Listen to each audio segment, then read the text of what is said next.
10 inmates successfully escaped from the Orleans Parish jail in New Orleans. This significant security breach occurred last week. The escape was discovered during a routine check on Friday morning. A key figure has been arrested in connection with the incident. Sterling Williams, a maintenance worker at the facility, was taken into custody. He stands accused of directly assisting the inmates in their escape. Give a like and subscribe. Leave a comment. The arrested individual is identified as Sterling Williams, a 33-year-old maintenance worker employed by the Orleans Parish Sheriff's Office. Williams was apprehended on Monday following the discovery of the escape and subsequent investigation. He faces serious charges related to the incident. These include 10 counts of simple escape, one for each inmate who fled the facility. Additionally, Williams is charged with malfeasance in office, a charge reflecting the alleged abuse of his position. During questioning by agents, Williams reportedly admitted to a crucial action. He stated that he turned off the water supply to a specific cell within the jail. This admission is central to the case against him. Williams claimed he performed this action at the direct request of an inmate. He provided a reason for complying with this unusual request. Williams stated he was threatened with a shank, a term for a homemade knife, if he did not comply with the inmate's demand. The act of turning off the water supply had a critical impact on the cell's infrastructure. It allowed the inmates inside the cell to manipulate and remove the sink and toilet fixtures. These fixtures are typically secured and connected to the plumbing. Authorities have stated unequivocally that the escape would not have been possible without Williams' specific actions. They maintain that his turning off the water supply was the indispensable step that facilitated the breach. This action disabled a key security feature, enabling the inmates to proceed with their plan. The escape took place at the Orleans Parish Justice Center, the main correctional facility in New Orleans. A total of 10 inmates managed to break out of the secure perimeter. The ages of the escapees varied significantly, ranging from 19 to 42 years old. The escape itself is believed to have occurred around 1 a.m. on Friday morning. The inmate's absence was not immediately detected. It was only discovered hours later, during a routine head count conducted at 8:30 a.m. on Friday morning. The method employed by the inmates was complex and involved multiple steps.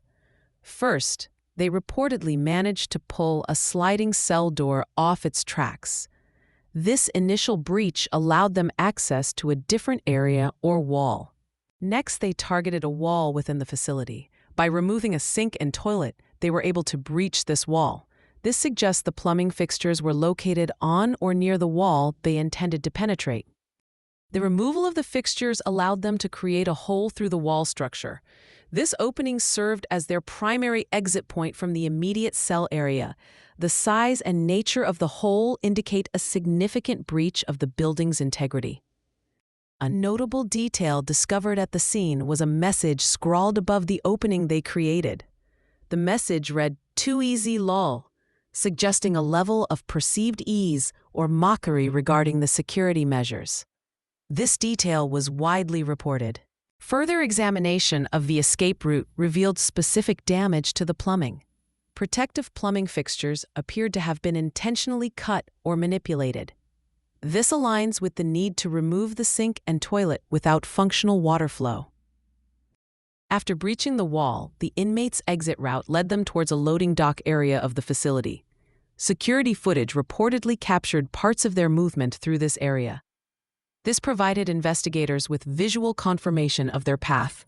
The final obstacle involved scaling a wall or barbed wire fence. The inmates reportedly used blankets to aid in this ascent. This is a common tactic used to protect hands and bodies from barbed wire.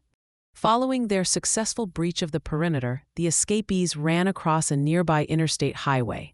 This detail highlights the immediate danger posed to public safety and the desperation of the escapees. Their movement onto a busy highway created a hazardous situation. Security footage captured parts of the escape route, including the inmates fleeing via the loading dock. It also reportedly showed them scaling the wall or fence. This visual evidence is crucial for the investigation and tracking their movements. Initially, 10 inmates successfully escaped from the facility. As of Monday and Tuesday following the escape, 4 of these inmates had been recaptured. This leaves a significant number still at large. At the time of reporting earlier this week, 6 or 7 inmates remained at large. The exact number fluctuated slightly as recaptures occurred. The ongoing situation requires constant updates on their status. Among the notable escapees were individuals facing very serious charges. This included 2 suspects who were being held on murder charges. Their escape raised particular concern among law enforcement and the public. A sweeping manhunt was immediately launched following the discovery of the escape. This large-scale effort involves multiple law enforcement agencies working in coordination. The goal is to locate and apprehend all remaining escapees. Various agencies are involved in the manhunt. These include federal agencies such as the FBI and the ATF. State and local law enforcement agencies are also heavily engaged in the search efforts across the region. Louisiana Governor Jeff Landry has publicly addressed the situation. He vowed that authorities would relentlessly hunt down the remaining escapees. His statement emphasized the state's commitment to public safety and apprehending the fugitives. Rewards have been offered for information leading to the capture of the escapees. These incentives are designed to encourage public assistance in the manhunt. The total bounty offered for information is substantial. The total reward amount offered reached up to $20,000 for information that directly leads to the capture of the escapees. This combined figure comes from multiple sources. State police are offering rewards for information. The FBI increased its individual reward offering. The federal agency is offering up to $10,000 for information leading to the apprehension of the fugitives. This significant amount reflects the seriousness with which federal authorities view the situation. Crime Stoppers New Orleans is also participating in the reward program. They are offering $5,000 per escapee for information leading to their capture. This amount includes a contribution from the state government. The ATF, another federal agency involved, is offering its own reward. They are offering up to $5,000 per inmate caught based on information provided. The multi-agency reward structure aims to maximize public cooperation. In response to the jailbreak, an official investigation has been launched. Louisiana Attorney General Liz Murrill ordered the investigation into the circumstances surrounding the escape.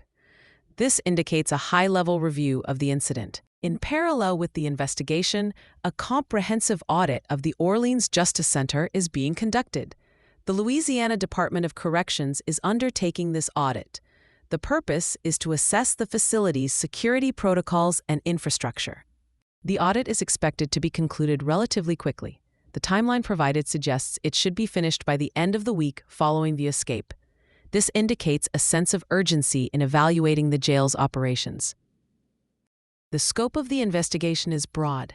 Authorities have stated they have not ruled out the possibility of assistance from other employees within the jail.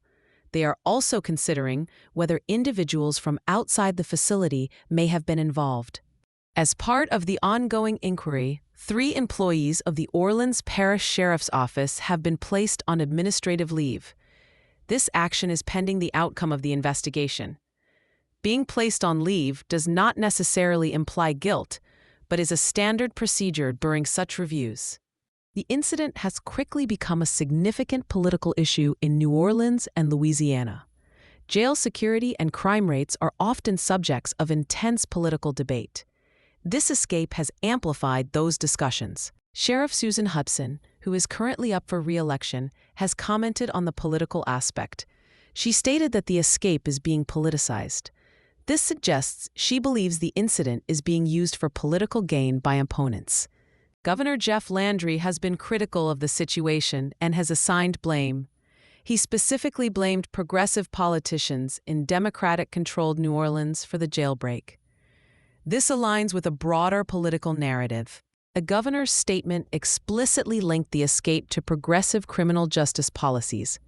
This suggests a belief that certain policies or approaches to crime and incarceration may have contributed to the security lapse. This perspective is part of an ongoing political debate about crime in the city.